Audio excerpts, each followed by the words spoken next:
Welcome back to another episode of the Vendetta Sports Fantasy Show.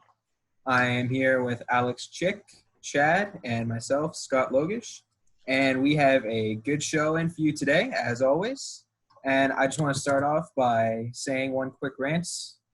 Alex, Chad, I didn't tell you about this, but I have an issue with Chris Sims' top 40 quarterback countdown.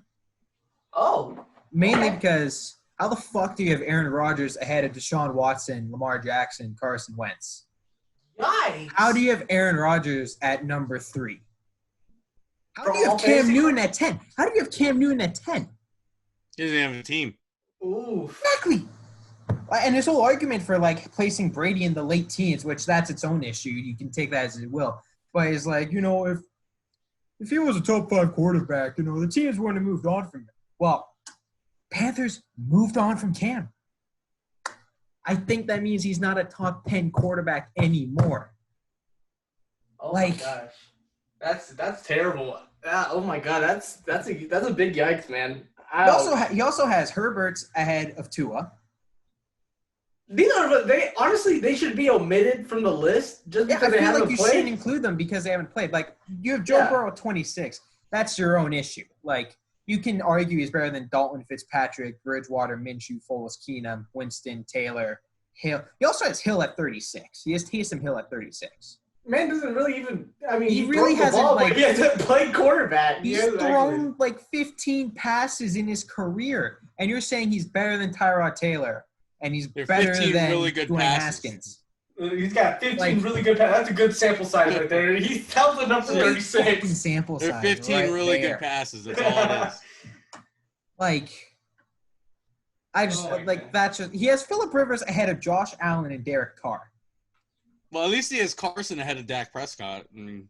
That's the one rectifying factor. That's the one rectifying factor. But no, he has Jared Goff ahead of Drew Lock. Oof. Are these fantasy?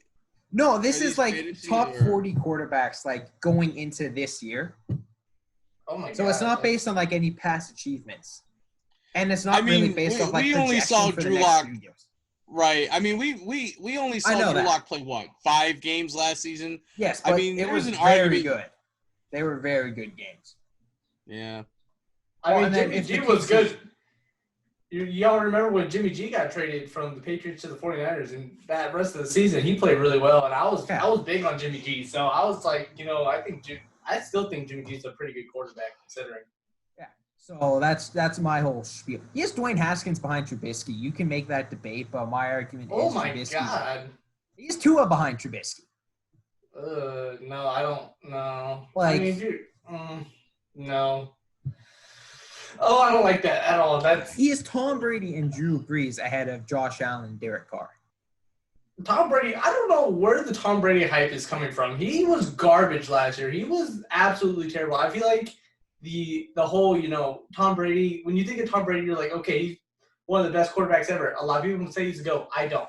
But, still, if you watched him last year, he was not good at all. He was terrible.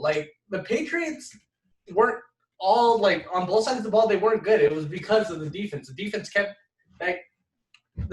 the team in a lot of games, and that's how they won is by defense. And Tom Brady wasn't he wasn't super spectacular. He was terrible. Especially at the end of the season. Yeah, it's look, whether Brady's the GOAT or whatever, that's for you to decide. He didn't play like it last year. Yeah, no. So really I just don't see where all the hype is coming from. Oh man. Yeah, I think there's just nothing left in the tank there. And for Chris Sims as the quarterback to watch Tom Brady last year and be like, oh, that guy still has gas left. That guy is a top 15 quarterback. He can't even remember plays. He's like Bullseye. He's on 15. He can't even remember plays. Remember that viral video of him? And he was John Gruden was telling him to do a play, and he couldn't say the fucking play. He can't even remember the damn play. You got to tell me you can make a top 40 list? Come on now. No, don't do that shit.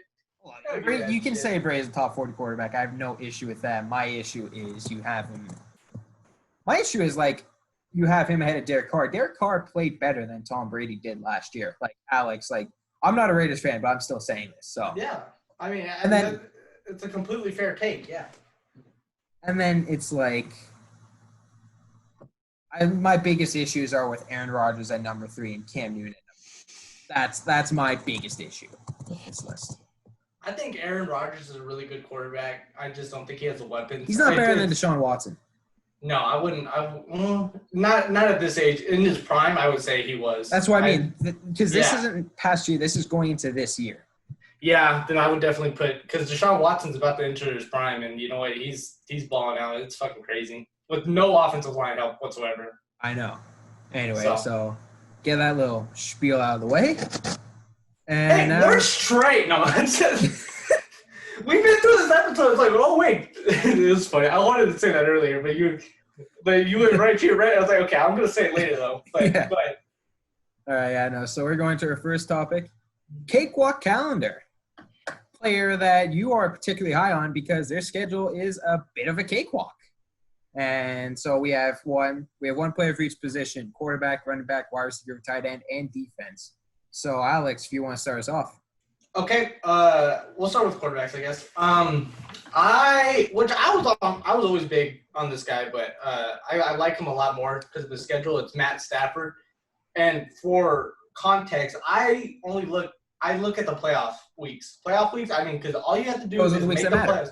Those are the weeks that matter. You can make the playoffs as an 8 seed, and if you just have better matchups than all for the next 4 weeks or whatever, or how long your playoffs are, and you win, you could win just because the playoff weeks work out in your favor. So Stafford plays the Bears, which is arguably his hardest matchup. But he plays the Bears, the Packers, the Titans, and the Buccaneers from week 13 through 16, which is about your playoff weeks right there. I think for the Lions, you got two division games. Division games are usually going to be competitive just because it's not really about talent, it's about bad blood and everything. So I think they could be competitive with the Bears and the Packers, which means Stafford's going to throw a lot. I think the Titans, they're a pretty good team, but I think, you know what, they're going to probably be leading the Lions. I think Stafford's going to have to throw a lot in that game too. And then they play the Buccaneers, which a lot of people are sold on. I'm not sold on, but I think it's going to be a competitive game for the Buccaneers too. I mean, because the Lions aren't a good team, and Stafford's going to have to throw a lot to keep them in a lot of games. And I feel like these teams, except maybe the Bears, are all better than the Lions. So I think Stafford's going to have to throw a lot to keep them in the game. And Stafford has a pretty decent wide receiver core. I think it could be those 4 weeks could be really big for him. He could probably be one of the best fantasy quarterbacks during that time. Dad, what are your thoughts? I think that might be a little rough just because, those four weeks might bode well for Lions fans, but if you look at overall strength of schedule, for Detroit, they have I think they're 26th based on win percentage from last year. Yeah, so they have the 20, they have the 6th hardest schedule in the league this year. So it's all well and good to be I get it, plan ahead, look to the future and everything, but it's all well and good to look to the future, but are you going to be in the playoffs? Right, you got to make the playoffs first. Yeah, I got you. But you got to get 2 quarterback lead. We're big on 2 quarterback leads. So you get Matt Stafford you kind of just sit him. He's your super sub. And he comes in at the end and he just cleans up. He's your closer for you. That was my whole thing. Yeah, I got you. All right. Who's next? Chad, you go ahead. You go ahead. All right. I'm going Lamar Jackson. I think when you look at the Ravens schedule for coming up in 2020, they have the easiest schedule in the league based on win percentage from last year. Obviously, I mean, the Ravens offense was record breaking last year, right? I think didn't they break the record for most points in the season? Yeah, most rushing yards. Most rushing yards. I don't think they're going to be as good as they were last year, but I think that Lamar Jackson's been dynamic in their offense. They said, okay, what does our guy do best? He's best when he's able to move and run, get outside the pocket, things like that. And I think that's just going to continue next year. They have a pretty easy schedule all like the whole season long. So I if you can get Lamar, I'd say get him when you can get him. Alex, what are your thoughts? No, I like it. Lamar Jackson was by far the best.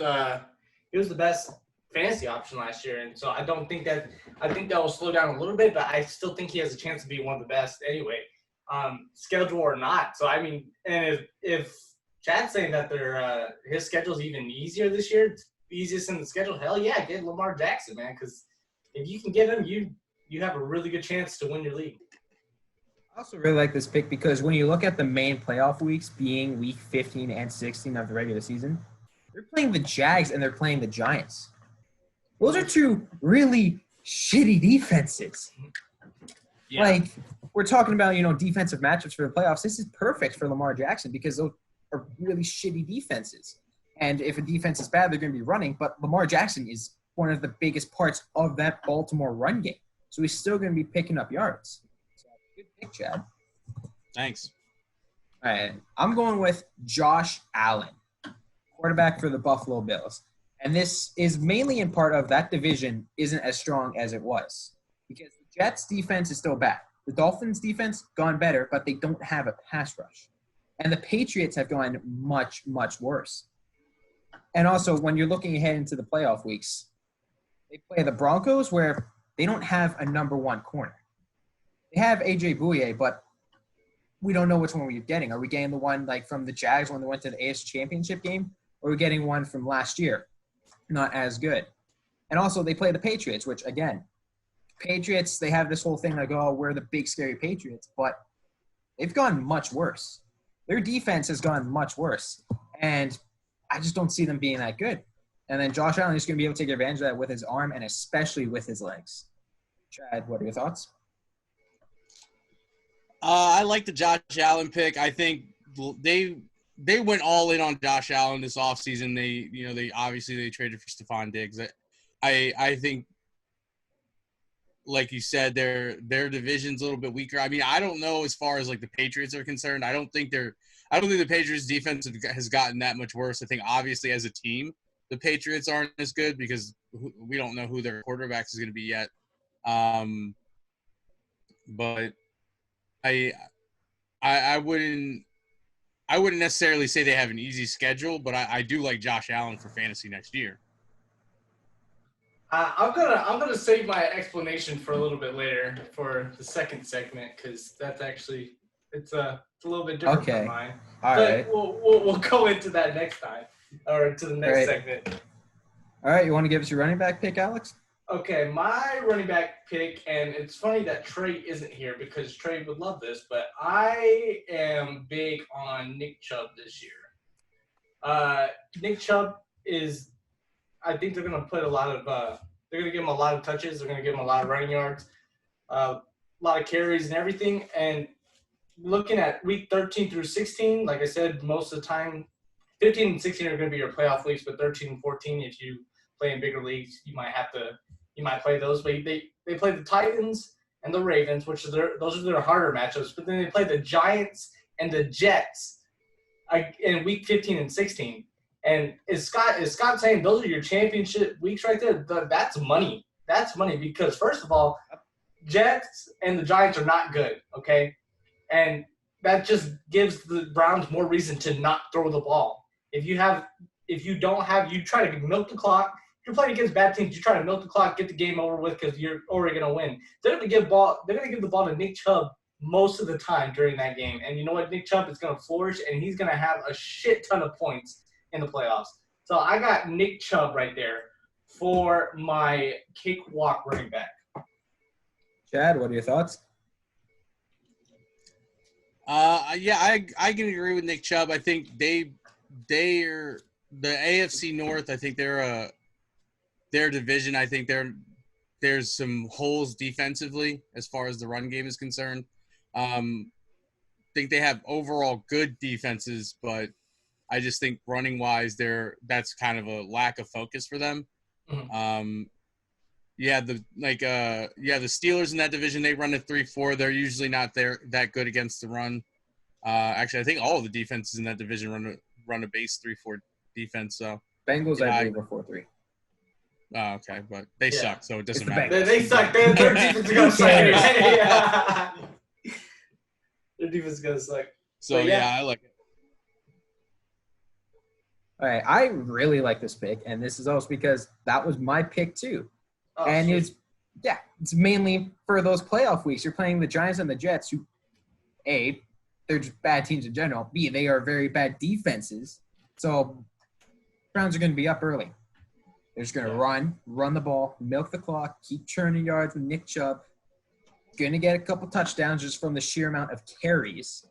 And also, as Chad said, to holes in the AFC North, Steelers, we lost our nose tackle. We lost Javon Hargrave. And for a 3-4 scheme, that nose tackle is very important when it comes to stopping the run. And so that's a major hole right there. And also, look, we have Devin Bush. He's fast as hell, but he's a smaller linebacker.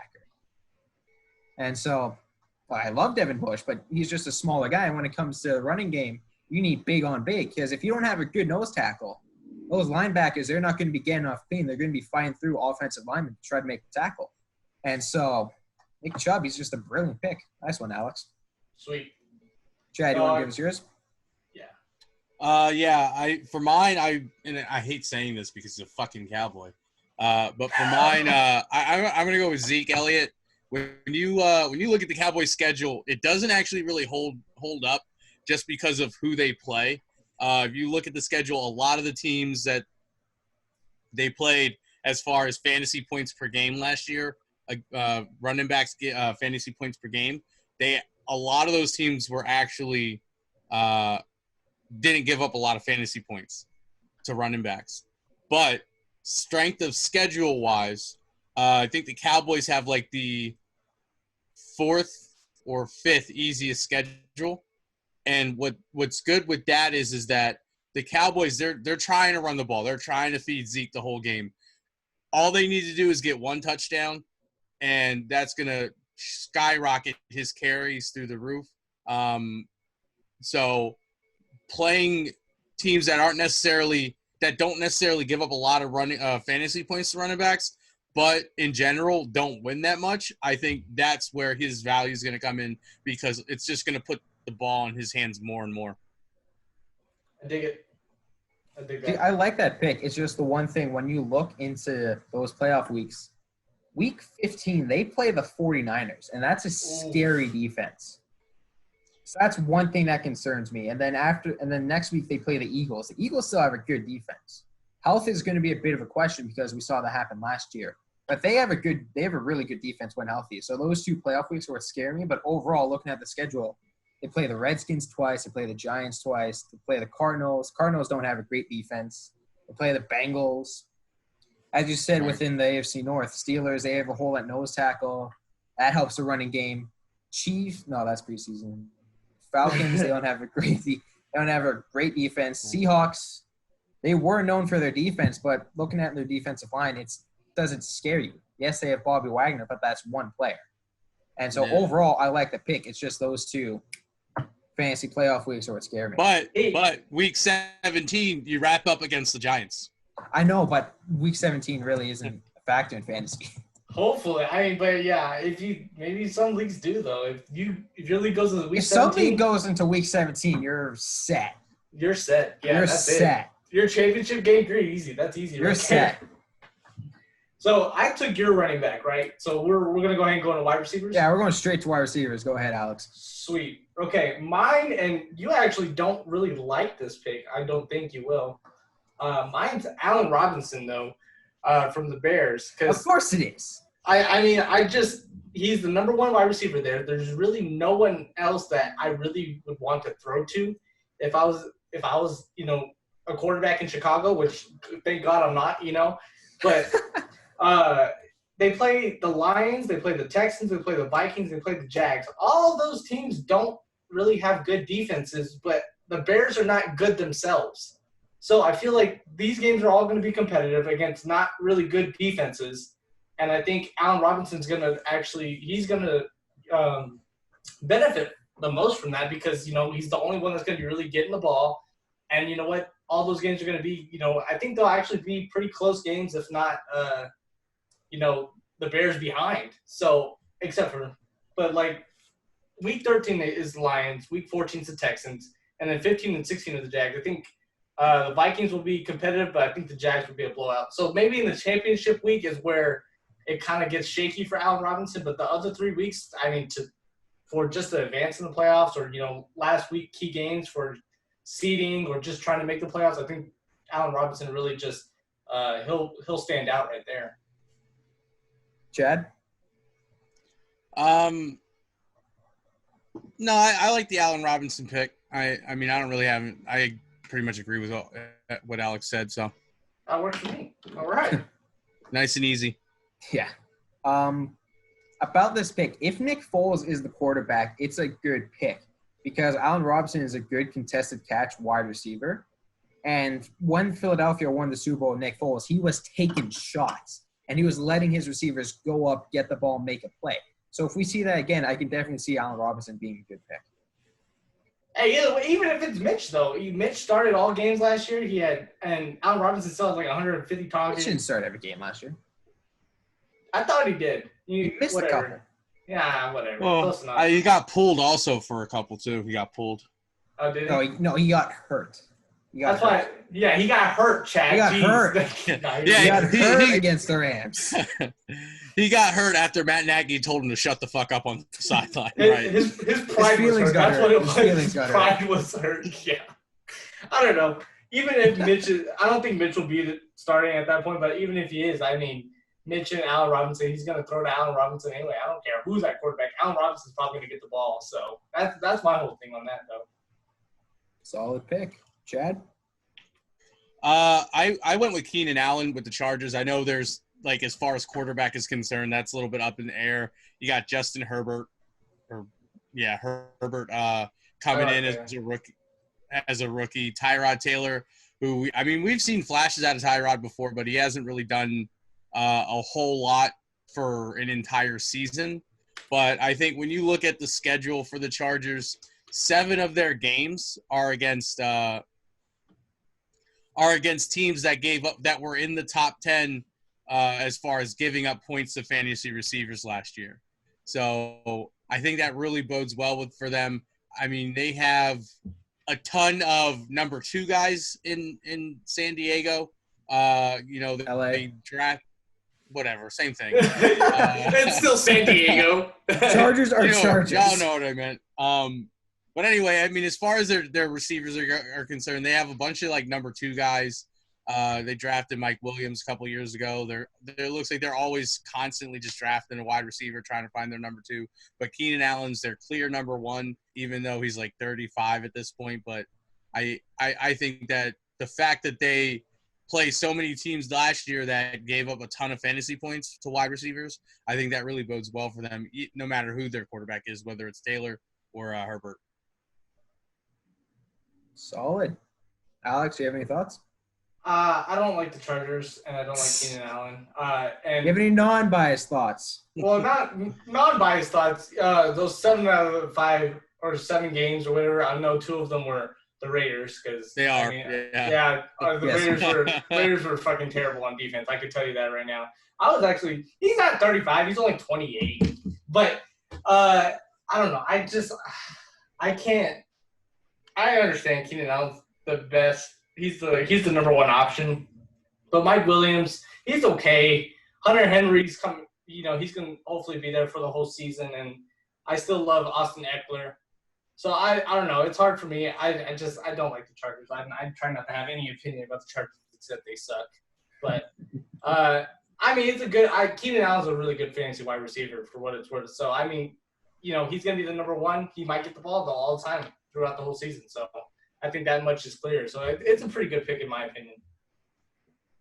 I like the pick. It's just the only question for me is who the hell is the quarterback? Because if they have Tyrod Taylor in there, they're going to run the ball a lot. They're going to use Tyrod Taylor in the run game. And so I just don't know how many times they're going to throw it downfield, how many times they're going to throw it, period. So I like the pick. It's just quarterback is the one shaky spot for me. Yeah. All right, and then my wide receiver is one Juju Smith-Schuster. And that's a homer pick. You know what? Shut up. I have a homer pick too. I do not want to hear it. run game. And this is because for the first 5 weeks, they don't really play a real number one corner. You could argue maybe the Titans, but they play the Giants week 1, the Broncos week 2. As I said before, we don't know what we're getting with A.J. Bouye. The Texans, who they've had corner issues and coverage issues overall. The Titans, still give or take, but if you want to give it to me, I'll take it.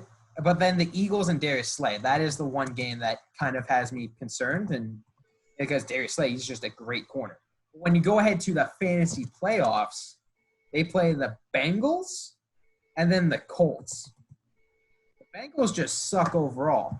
But the Colts, they don't have like superstars on defense. They have Darius Leonard, DeForest Buckner, Justin Houston, and then for the most part, just a bunch of guys. And especially at that cornerback room, it's just a bunch of guys. So expect a bounce back year from Juju. Also, with the return of Ben Roethlisberger. I think it's a pretty good pick. I'm still shaky on Juju. It's just gonna see how he pans out and I give him the benefit of the doubt. I said he was gonna struggle when Antonio Brown left or got traded. I don't know who traded for that dumbass. Yeah, who's the idiot who thought that was a good move? But I mean, I wasn't really sold on Juju because I knew that defenses were gonna focus on him last year. I give him the benefit of the doubt though because his quarterback sucked last year.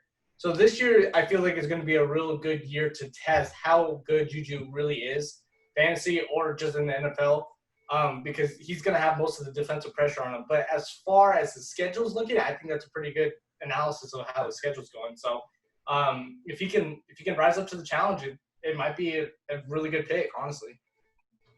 Chad, what are your thoughts? Yeah, I agree with you. I'm not gonna lie. There was when I was looking, doing my research last night. I actually was thinking about Juju for a couple seconds there, because the Steelers schedule their second easiest in the league this year, behind Baltimore. So, I mean, you do have a couple challenges. I mean, you play the Chiefs, who they're not great defensively, but they do get after the quarterback. So I mean, turnovers can limit his touches on offense. And you do play Baltimore, who I think has a spectacular defense. So, but I mean, overall, I'm thinking that, like I said, I was looking at him for a quick second. I just like Keenan Allen more. Of course, like Keenan Allen more. He's your pick. Nah, fuck Keenan Allen. All right, I guess we're going to tight ends. Good on now, defenses. Go ahead, Alex. Oh, are we doing tight ends, or are we just going straight to defense? Because either or, I'm ready for both. Okay, let's do tight end. All right, cool. Mine is the Colts tight end, Jack Doyle. Jack Doyle's been off and on for a while now, but when he's on, he's on. I mean, he'll get you receptions, he'll get you yards, he'll get you touchdowns. With Eric Ebron now going to Scott's own Steelers, I think Jack Doyle is he's the clear number one there. Their wide receiver core is still really I mean, you have T.Y. Hilton. Didn't they draft what's his name? Michael Pittman? Yeah. Remember they drafted? Yeah, they drafted Michael Pittman. He's a rookie, still kind of unproven, at least for the NFL. So I think Jack Doyle is still he's gonna be a really good receiver option. As far as his schedule goes, where did I write his notes? I guess it's buddy. Hold on. I thought I wrote it down and I didn't. It's okay. I have it right here. And I'm just going to keep talking until I pull it up. I'm just going to keep filling the void. Just fill that random void. Okay. And so he plays the Texans, he plays the Raiders, he plays the Texans again, and he plays the Steelers. Now, I know the Steelers have a really good defense. So week 17, that championship game for most leagues is going to be a little bit shaky, but he plays the Texans twice. So, I mean, already the Texans don't have a good defense. And so I'm already like, okay, that's going to be really good. And then I'm not even going to say anything about my Raiders because we don't need to bring that up. But I think the Raiders have an improved defense this year. It's just how much, and I don't know how much. I mean, they might really still be a bad defense this year, and that's actually, that's pretty on brand for what the Raiders are about. But it's pretty on brand. So out of those 4 weeks, you play the Texans twice, and you play the the Raiders one of those weeks, and then you have the Steelers in the championship game. Maybe sit Jack Doyle for the championship game, but those other 3 weeks he'll get you a lot of points, I feel like. Chad? I tend to disagree. I think outside of the Texans, who were in the top 10 in fantasy production given up to opposing tight ends. That's the only team that really tight ends matched up particularly well against as far as tight end production goes on their schedule. The other teams were pretty solid defending against the tight end, even though they may not collectively be good as a defense. They did take away that option in the tight end. So, I mean, that's where my concern is. Even though, like Alex said, maybe you had the Texans those 2 weeks, at the end of your season there. But I'm looking at, again, the overall schedule. You gotta make the playoffs first. So that's my first thought. I got you. I didn't actually know that the Texans were top 10 of not giving points up to tight ends. That's actually good. No, the Texans, they gave up the 9th most points to tight end. Oh, okay, yeah, I like that. I was saying all of the other teams they play were actually pretty good at stopping the tight end. Oh yeah, I got you. That makes sense. Yeah, I don't know, and it just depends on what type of league you play and how many teams. And so if you only have to be, let's say you're like in a 16, 12 team league, all you gotta do is make 8. That's my whole thing. If you can make 8, if you just are not a complete dumbass and you can make 8, then you know what? I feel like you're good. Unless you play in a really hard league with a lot of nerds, a lot of fucking nerds. Yeah, a lot of fucking nerds. Then and that looks like the league that we're gonna be playing in because we're getting we're all nerds. Nerdy. Yeah, we're getting pretty nerdy nerds with it. So, but that's my pick. I like it. Jay, you want to give us your pick?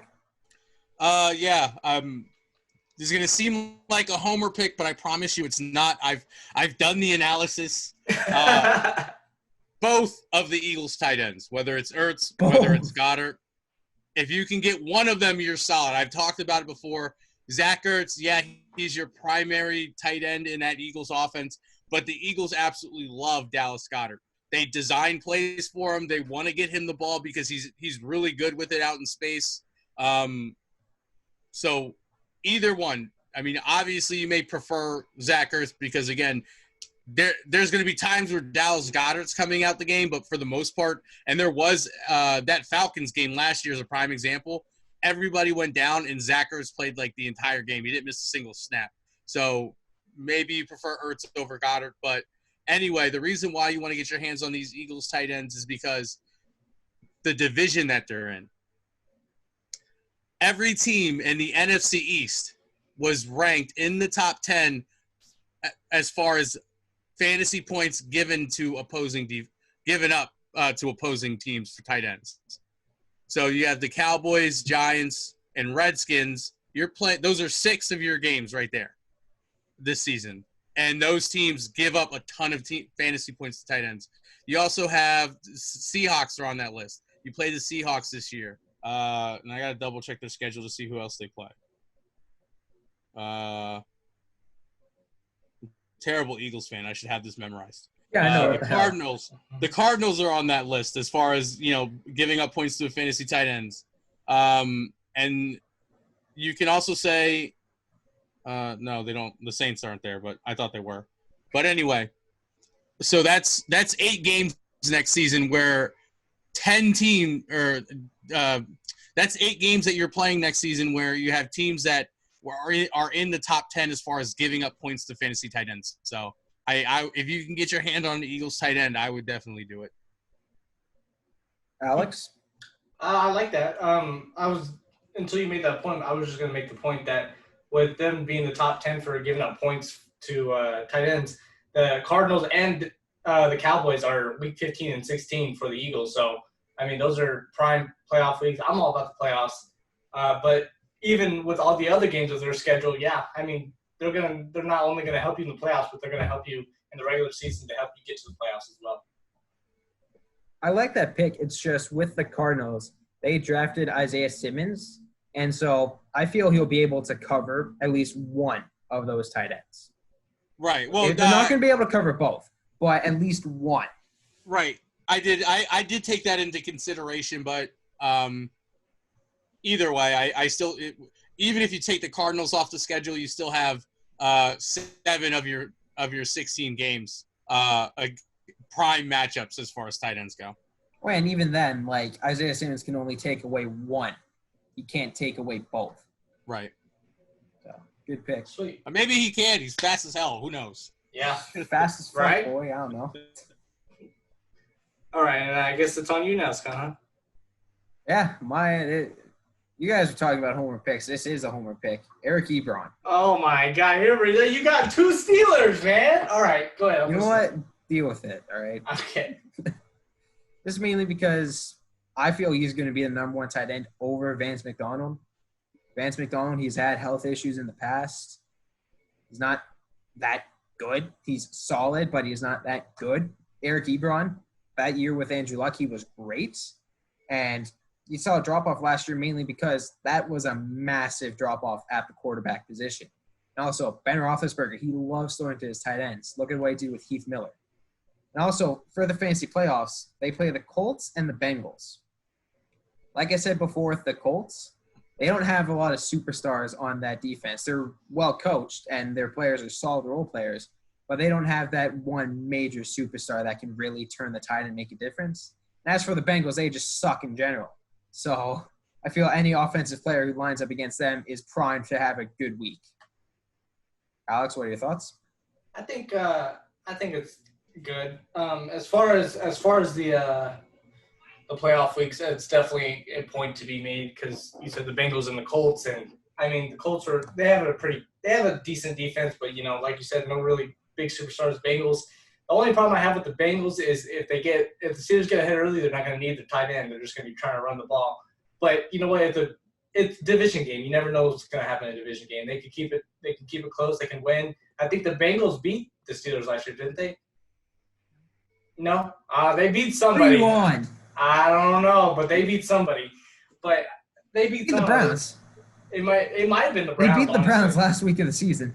That's what it was. So I mean, with division games, you just never know what's going to happen. So if they can keep that competitive, and where Ben Roethlisberger has to throw the ball, Eric Ebron, I mean, he's a good tight end in the first place. So he could really help the Steelers' offense out. They don't have a lack of weapons, but they could use some more weapons. But Eric Ebron, I feel like he's going to be a very vital part of that offense. Chad? I like the Ebron pick. I think, again, looking at the teams they play the NFC East this year. So you have 4 pretty good matchups against those teams. So, I mean, it's solid. I like it. All right. Now we're going to move into defenses. Alex, go ahead. Here's my homer pick. I have the Raiders defense. I feel like that's even more outrageous than listen. Just listen to me though. Okay. They play for. I mean, and like I said, I usually wouldn't condone drafting the Raiders defense, but or any Raider. Yeah, but let's just say you're only in a one defensive league where you have to start one defense. More likely than not, the Raiders defense is going to be available, to pick up for waiver wire, to buy, whatever. So in weeks 13 through 16, they play the Jets, they play the Colts, they play the Chargers, and they play the Dolphins. The only one that I'm really kind of concerned about is the Chargers, and that's just depending on how everyone in that offense plays, especially the quarterback play. But I'm not sold on the Colts offense. I'm not sold on the Jets offense. And the Dolphins have to be good with Tua. And Tua's a rookie. He's going to have his moments.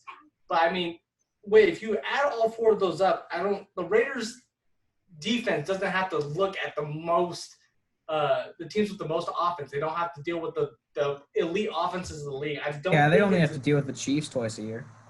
Yeah, but right now, I'm talking about this is like late in the year. And more often than not, the Raiders defense is going to be available. Who in their right mind would draft the Raiders defense at the start of the year? Like, yeah, that's my defense to go with. But I'm saying if they're available at waiver wire or whatever for around this time, it wouldn't be a bad pickup to play if you don't have a really good defense to start out with. So that's my homer pick. But I just wanted to get that out. Chad, what are your thoughts? Major league disagree. I think when you look at your when you look at your defenses, one of the things you want to look for is you want to look for takeaways, sack production, and one of the things I also look for is that team's offensive time of possession, because obviously you don't want to give up a lot of points. Your offense holding onto the ball a lot, that limits your time on the field, so it limits the amount of points that you can give up. Unfortunately, if your quarterback throws a pick six, it kind of screws you anyway, so we won't get into that. Car would but never. anyway, when you look at three things, not a ton of sack production from the Raiders, not a ton of turnovers from the Raiders, and not a ton of time of possession from the Raiders offense. So I gotta say, it's a no for me, dog. Listen, okay, first of all of those things are changing. Okay, the time of possession in the first half for the Raiders is really good. The second half. Keyword first half. Yeah. So, but that's why they add. Listen. That's why they added all of these pieces. That's why the Raiders are going to have a better chance. That's why we're going to shorten the season. Only one half of football. We stopped the game at the first half, okay, and then the second half to get it. I know I'm speaking like a homer and a hopeful Raiders fan, but they added defensive pieces. I think they're going to be a lot better. Switch your defense at halftime. There you go. Switch your defense at halftime. That's a big brain move right there. So, but I don't know. And this is me talking as a homer, of course. I think the Raiders are going to be a better team this year, and I think on both sides of the ball. And I think, you know what, you might not know until about week 8 if the Raiders defense will ever do you any favors. But I'm just saying, just watch out. I didn't say draft them. I just said watch out and just see how they are, because during that time they might surprise. I don't know. That's a hopeful thinking, but it's okay. That's wishful thinking. Mm-hmm. And you're proud to admit it. I am. This is a Raiders fan. That's all I have is hope. All right, Chad. Like the past 18 years. Yeah, shut up. I know. Okay. All right, Chad, go ahead. My pick's easy. Again, I just, like I said, the three main things that I look for: time possession, sack production, turnovers. I went with Baltimore for a couple reasons. One, again, they have the easiest schedule. They're playing the easiest teams in the league this year. The supposed easiest Allegedly. teams in the league this year. Yeah. So, I mean, that bodes well for them. Their offense, they're a running offense. They hold on to the ball on offense. They pound the rock with Mark Ingram. Every once in a while, Lamar will score from the 1 yard line. But who cares about that? But anyway, and they get after teams. They get a ton of sacks every year. Their turnover production, that was through the roof last year. So I'm going with Baltimore. It's too many bonus factors just adding up with them on defense. I got you. Alex? I feel like it's a good pick. Baltimore's defense is really good, and I really don't care who they play. Honestly, they have one of the best defenses in the NFL if you have a chance. And more often than not, they're not going to face the most elite defenses or the most elite offenses for the whole season. They have the easiest schedule, so I mean that automatically means that some of their offenses are going to suck, and therefore the Baltimore's defense is really going to thrive on that. I like this pick as an analyst, and I hate it as a Steelers fan. Rightfully so. But, again, they play the easiest schedule. And here's the thing. When you're it depends for defenses, because if you're leading a team for majority of the game, you have more chances to get sacks, to force fumbles, to get strip sacks, to get interceptions. You have more opportunities to do that simply because teams are going to be passing more because they're down. And so I feel you combine that with the Ravens' offense and how if you're able to limit a team's possessions, that's going to dictate what they're allowed to do. Because if they're always behind a possession and they're always losing a ton of time, they're going to be like, shit, we don't have time to run the ball. We have to throw it. And again, pass rush, go get him. Corners, you know what's happening, get it picked. And combine that with just the easy schedule, it's a pretty easy pick and a good one, Chad. You're welcome. All right, and so, Chad, you're going to like my pick. My pick is the Philadelphia Eagles defense. Good pick. Yeah, I know it is. It's because they play the NFC East. You play the Giants, you play the Redskins. Those 4 games, that's a wash. It's great. Then you play the AFC North. Bengals, they stink. Browns, we don't quite know what we're getting. They don't have great tackles, so you can expect to get some sacks there. Steelers, again, we're not entirely sure what we're getting. The only game that causes some concern would be Baltimore Ravens, simply because all the reasons we just mentioned before with Chad's pick. And then they play the Seahawks. They're going to establish the run or try to. And then in the fourth quarter, it's going to be like, shit, Russell Wilson, go throw. And then they also play the Saints. A lot of that offense is throwing. Yes, it may be a short game, but they might be able to force Drew Brees into some bad decisions. Drew Brees' arm might just fail on him. Throw a weak ball, it gets picked off. Hey, he got picked off by Trayvon LeBlanc in the playoffs. So. Yes, he did.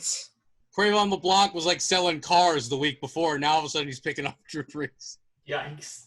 Oof. Big yikes, man. And then they play the Packers, and we saw what happened last time they played the Packers. And the Packers have improved jack shit on offense, and the Eagles added Darius Slay. So he kind of balanced the two. The Eagles are doing a lot better right now. So, Alex, what are your thoughts?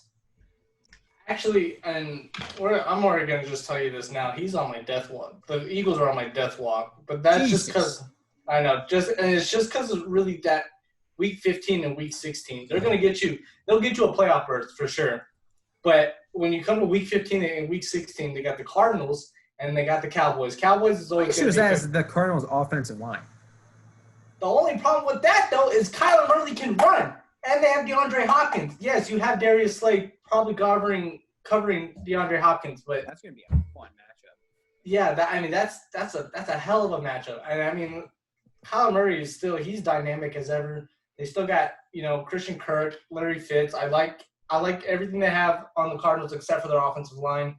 Kyler Murray can run, so I don't think it's just those championship weeks. I think the Eagles defense is good for everything else except those weeks. And then you have Dallas,